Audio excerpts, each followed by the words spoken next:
बृहस्पति देव भगवान विष्णु की कथा। एक समय की बात है, एक गांव में एक गरीब ब्राह्मण और उसकी पत्नी रहते थे। ब्राह्मण बहुत ही धर्मपरायण था और हर गुरुवार को भगवान विष्णु और बृहस्पति देव का व्रत रखता था।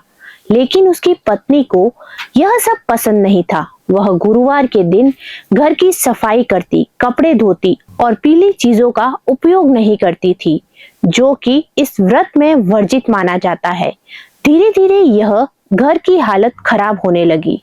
धन धान्य खत्म हो गया और परिवार पर दुखों का पहाड़ टूट पड़ा। ब्राह्मण ने अपनी पत्नी को समझाया कि गुरुवार के दिन ये काम नहीं करने चाहिए और व्रत का पालन करना चाहिए, लेकिन वह नहीं मानी। एक दिन बृहस्पति देव साधु के रूप में उनके घर आए। उन्होंने भोजन मांगा, लेकिन पत्नी ने अनदेखा कर दिया और कहा कि घर में कुछ नहीं है। साधु ने कहा कि अगर तुम गुरुवार का व्रत सही तरीके से करोगी तो तुम्हारे घर में सुख समृद्धि आ जाएगी।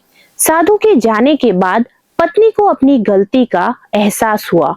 उसने अगले गुरुवार से व्रत रखना शुरू किया। पीले वस्त्र पहने, केले के पेड़ की पूजा की, चने की दाल और गुड़ भोग में लगाया और कथा सुनी। कुछ ही समय में उनके घर में सुख शांति और धन की वर्षा होने लगी।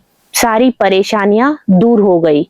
इस कथा से हमें यह सीख मिलती है कि गुरुवार का व्रत श्रद्धा और नियम से करने पर भगवान विष्णु और बृहस्पति देव प्रसन्न होते हैं, जीवन में सुख समृद्धि और ज्ञान प्रदान करते हैं। जय श्री राम।